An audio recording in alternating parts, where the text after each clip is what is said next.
අද දිනේදී වෘත්තීය ක්‍රියාමාර්ගයක් ක්‍රියාත්මක වෙනවා සමසෞඛ්‍ය ශාස්ත්‍රයේ යම් වෘත්තීන් දෙකකට අදාළව. එතකොට මේ වෘත්තීය ක්‍රියාමාර්ගයේ ප්‍රධාන වශයෙන් ඔවුන්ගේ හේතුව වෙලා තියෙන්නේ හෙට දිනයේදී සෞඛ්‍ය අමාත්‍යවරයා විසින් සෞඛ්‍ය සේවාවට අවශ්‍ය පරිපූර්ණක වෛද්‍ය සේවාවේ සේවාවන් කිහිපයකට අදාළ බඳවා ගැනීමට අදාළ පත්වීම් ප්‍රදානයක් සිද්ධ වෙනවා පදනම් ආයතනයේදී හෙට දිනේදී 179 දෙනෙක්ට පත්වීම් ලබා දෙනවා. ඒ කියන්නේ වෛද්‍ය රසායනාගාර තාක්ෂණ විද්‍යාඥයින් 41 දෙනෙක්, ඒ වගේම විකිරණ විද්‍යා තාක්ෂණවේදීන් 74 දෙනෙක්, ඒ වගේම බෞද්ධ චිකිත්සක නිලධාරීන් 53 දෙනෙකුට, ඒ වගේම ශ්‍රවණ තාක්ෂණවේදීන් 11 දෙනෙකුට. එතකොට මේ ශ්‍රවණ තාක්ෂණවේදීන් 11 දෙනාට පත්වීම් දෙන්නේ වසර 11කට පස්සේ. එච්චර කාලයක් බඳවා ගැනීම සිද්ධ වෙලා තිබුණේ නැහැ. එතකොට මේ පසුබිමකදී ඔවුන්ගේ ඉල්ලීම වෙන්නේ මේ බඳවා ගැනීම හෙට දිනේදී ක්‍රියාත්මක කරන බඳවා ගැනීම නවත්තන්න කියන එකට.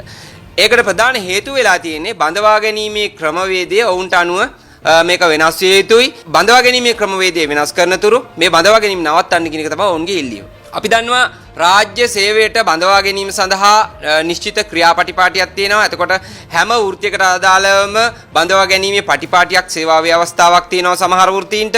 එතකොට ඒ අනුව තමයි රජයට බඳවා ගැනීම කරන්න සිද්ධ වෙන්නේ. එතකොට සමසෞඛ්‍ය ශාස්ත්‍රයට අදාළ පරිපූර්ණක වෛද්‍ය සේවාවන් වලට බඳවා ගැනීම කරන්න වෙන්නේ දැනට අනුමත බඳවා ගැනීමේ පටිපාටියට අනුව. ඒ අනුව තමයි සෞඛ්‍ය අමාත්‍යාංශය විසින් මේ බඳවා ගැනීම සිද්ධ කරේ.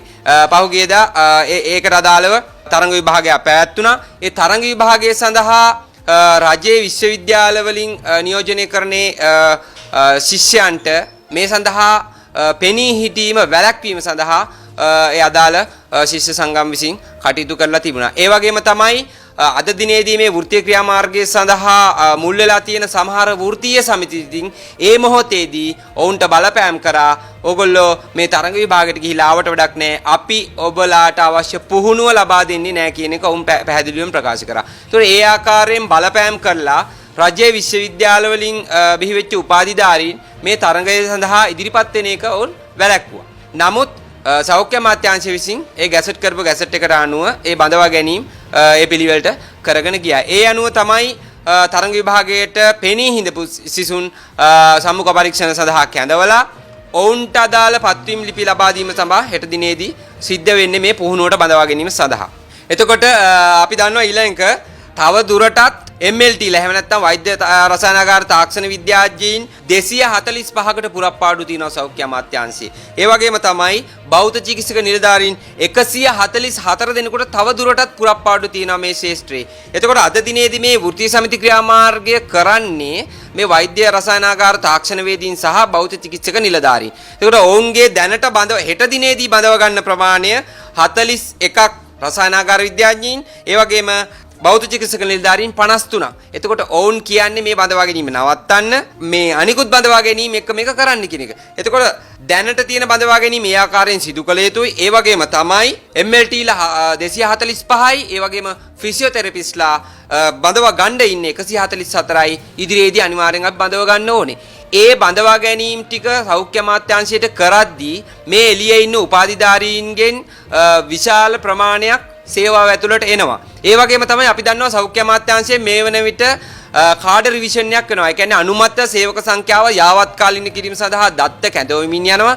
ඒ දත්ත විශ්ලේෂණය කරලා මම හිතන්නේ මේ අවුරුද්ද අග වෙනකොට අපේ අනුමත සේවක සංඛ්‍යාව යාවත් කාලින වෙනවා. ඒ කියන්නේ කාඩ රිවිෂන් එකක් වෙනවා. කාඩ රිවිෂන් එක වෙද්දී මේ බඳවා ගැනීම සඳහා තියෙන පුරප්පාඩු මේට වඩා ඉහළ යනවා. එතකොට අපිට මේකෙදි පැහැදිලිවම ප්‍රකාශ කරන්න පුළුවන් මේ එළියේ ඉන්න උපාධිධාරීන්ගෙන් 90ක් 95ක්ම මේ සේවාව ඇතුළට ගන්න පුළුවන්. අපි දන්නවා මේ උපාධිධාරීන් සමහරු මේ වෙන කොටත් විදේශගත වෙලා ඔවුන්ගේ රැකියාව සඳහා යොමු වෙලා තිනවා. ඒ වගේම පුජ්‍යලික අංශයේ රැකියාව සඳහා යොමු වෙලා තිනවා. ඒ නිසා මේකෙදි මේ එළියේ ඉන්න උපාධිධාරීන් සියලු දෙනාටම රාජ්‍ය ඇතුළට එන්න අවස්ථාවක් තියෙනවා. නමුත් ඒක පියවරෙන් පියවර තමයි අපිට ගන්න වෙන්නේ. එකවර මේ බඳවා ගැනීම ආණ්ඩුවකටත් කරන්න බෑ. එතකොට මොකද ඒකට ඒ සඳහා රාජ්‍ය පරිපාලන අනුමැතිය ඕනේ. ඒ සියලු දේවල් අරගෙන තමයි මේක කරන්නේ. එතකොට MLT ලා 245ක් තවදුරටත් බඳව ගන්නත් 144ක් බෞද්ධ චිකිත්සක නිලධාරීන් තවදුරටත් බඳව ගන්නත් අනුමැතිය දැනටමත් හම්බෙලා තිනවා. ඔවුනුත් බඳවගෙන හෙට දිනේදී බඳව ගන්න මේ ප්‍රමාණත් ඔක්කොම එකතු කරපුවාම විශාල ප්‍රමාණයක් ඇතුළට එනවා. ඒ වගේම තමයි ඉදිරියේදී ඖෂධ වේදීන් සඳහා අනුමැතිය හම්බෙන්න නියමිතයි. එතකොට ඖෂධ වේදීන් උපාධිධාරීනුත් බඳව ගන්න නියමිතයි ඉදිරියේදී. ඒ වගේම තමයි හෙද උපාධිධාරීන්. අපි දන්නවා හෙද උපාධිධාරීනුත් වසර 5කින් පමණ දැනට බඳවගෙන නැහැ. එතකොට එතනත් ලොකු අසාධාරණයක් වෙලා තිනවා.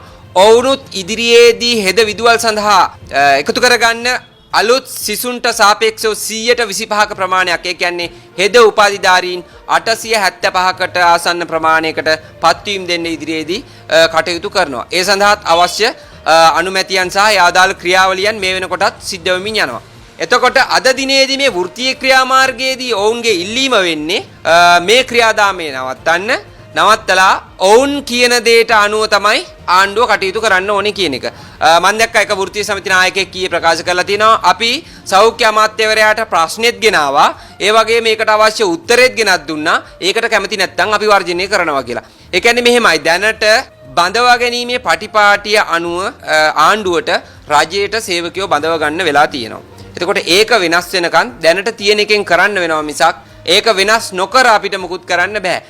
වෘත්තීය සමිතිවල ඉල්ලීම වෙන්නේ සෞඛ්‍ය අමාත්‍යාංශය සහ ඒ සෞඛ්‍ය ඇමතිවරයාට යම් පීඩනයක් ලබා දීලා මේක නීතියට පටහැරෙත අනීතිකව. එහෙම නැත්නම් මේ පාර්ලිමේන්තුවේ බලය පාවිච්චි කරලා මේක මෙහෙම කරපන් කියන නියෝගය තමයි ඔවුන් ලබා දෙන්නේ. එහෙම නැත්නම් අපි වර්ජනයකට යනවා කියන එක ඔවුන් විසින් ප්‍රකාශ කරලා තිනවා. අපි සමස්ත ලංකා සංගම් විදිහට කිසිම සංගමයක් මේ වර්ජන ක්‍රියාමාර්ගයත් එක්ක අද දිනේදී හිටගෙන නැහැ. ඒක අපි කියන්න කැමති මේ හරහා මේ ආණ්ඩුව අපහසුතාවයට පත් කරන්න තමයි මෙතන මේ වෘත්තීය සමිතිය විසින් ක්‍රියා කරලා තියෙන්නේ. අපි දන්නවා මේ ආණ්ඩුව බලයට එන මොහොතේ බලය ගත්ත දා ඉඳලත් ආණ්ඩුවත් එක්ක සතුරු ප්‍රතිරෝධයකින් කටයුතු කරපු වෘත්තීය සමිති ටිකක් තියෙනවා මෙතන. ඔවුන් තමයි දිගින් දිගටම යම් ප්‍රශ්න ඉහළට ගනිමින් ඒ ප්‍රශ්න හරහා ඔවුන්ගේ පැවැත්ම තහවුරු කරගනිමින් මේ හරහා ඔවුන්ගේ වැඩේ තමයි මේ කරන්නේ. ඔවුන් විපක්ෂ දේශපාලනයට අවශ්‍ය කාර්යභාරය මෙතනින් කරමින් යනවා කියන එක අපිට පැහැදිලිව පේනවා. ඒකට හොඳම උදාහරණය තමයි සමහර වෘත්තීය සමිති නායකයෝ ඉන්නවා. ඔවුන් උදේ ඉඳන් හවස් වෙනකම්ම කරන්නේ ඔවුන්ට අදාළ මාධ්‍ය භාවිතා කරමින් ආණ්ඩුවට ජනාධිපතිවරයාට අග්‍රාමාත්‍යවරියට සහ සෞඛ්‍ය ඇමතිවරයාට සහ ආණ්ඩුවේ සියලු ඇමතිවරුන්ට විවිධ චෝදනා එල්ල කරමින් ඔවුන්ට විවේචනය කරන එක. එතකොට මෙහෙම ආණ්ඩුවත් එක්ක සතුරු ප්‍රතිරෝධයකින් කටයුතු කරලා මේ ප්‍රශ්න විසඳන්න බෑ කියන එක අපි පැහැදිලිවම කියන්න ඕනේ. ඔවුන්ගේ ඊළඟ තර්කය තමයි ඇමතිවරයා සාකච්ඡා දෙන්නේ නැහැ කියන එක. සම්පූර්ණ බොරුවක්. මොකද අපි දන්නවා ආණ්ඩුව ආපු මොහොතේම අග්‍රාමාත්‍යතුමිය සෞඛ්‍ය ඇමති වෙලා හිටියා යම් කාලයක්. ඒ කාලය තුලත් ඔවුන්ට සාකච්ඡා දුන්නා. සෞඛ්‍ය අමාත්‍යාංශයට නලින් ජයතිස්ස ඇමතිවරයා සෞඛ්‍ය ඇමති වුණාන් පස්සෙත් ඔවුන් එක්ක විශාල සාකච්ඡා ප්‍රමාණයක් පැවැත්තුවා. දීමනා සම්බන්ධ ගැටලුවේදී සාකච්ඡා 4ක් පැවැත්තුවා. නමුත් ඔවුන් ඒ සාකච්ඡාවල එකඟත්වයන් සහ ඒවා තඹ සතේකට මායිම් නොකර ඔවුන් ඒ වර්ජනයටත් ගියා. ඒකට ඔවුන් මෙතනදී ඉල්ලන්නේ ඔවුන්ගේ අවශ්‍යතාවය ඉෂ්ට කරන්න කියන එක මිසක්ක එහෙම නැතුව ආණ්ඩුවත් එක්ක මේක සාකච්ඡා මාර්ගයෙන් විසඳා ගැනීමේ ප්‍රවේශයක් ඔවුන්ට කොහොමත් නැහැ. ආණ්ඩුව සාකච්ඡා දෙන්නේ නැහැ කියන එකෙන් ඔවුන් ඒ හරහා කියන කතාව ඔවුන් විසින්ම නැවත විමසා ගත යුතුයි. ඔවුන් ආණ්ඩුවත් එක්ක සාකච්ඡා ලබා ගන්න පුළුවන් මට්ටමින් ගනුදෙනුවක් කරනවද නැද්ද කියන එක ඔවුන් නැවත සිතා බල යුතුයි. ඉතින් අපි අපේ වෘත්තිකයන්ගෙන් ඉල්ලන්නේ සමසෞඛ්‍ය වෘත්තීය වේදීන්ගෙන් ඉල්ලන්නේ මේ අවස්ථාවේදී මේ ප්‍රශ්නය ඊටාම අවබෝධයෙන් කටයුතු කරන්න අවශ්‍යතාවයක් තියෙන මොහොතක්. ඒක තමයි අපිට රජයක් පත් වෙලා තියෙනවා, ජනතාවාදී ආණ්ඩුවක් පත් වෙලා තියෙනවා. එතකොට මේ ආණ්ඩුව පත් කරේ මිනිස්සු දහසක් බලාපොරොත්තු තියාගෙන ඒ බලාපොරොත්තු එකින් එක ඉෂ්ට කරමින් යන මොහොතේ අපිට ඒක ආපස්සට හරවන්න කිසිම අවශ්‍යතාවයක් නැහැ. එතකොට ඒ සඳහා සමස්ත ලංකා සංගම් විදියට කිසිම වෙලාවක මේ වැඩ වර්ජන එක්ක සම්බන්ධ වෙන්නේ නැහැ. නමුත් අපි වෘත්තිකයන්ට කියනවා මේ වෘත්තීය ගැටලු එකින් එක විසඳාගත යුතුව තිබෙනවා.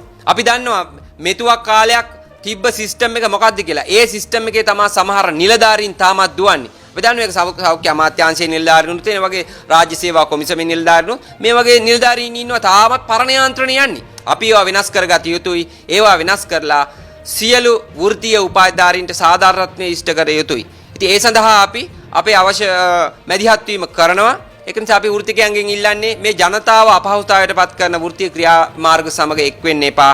අපි සමසෞඛ්‍ය වෘත්තීය වේදීන්ට අවශ්‍ය සාධාරණත්වය ඉෂ්ට කරන ඔවුන්ට සේවාවට එන්න අවශ්‍ය වටපිටාව අනිවාර්යෙන් නිර්මාණය කරනවා. ඒ සඳහා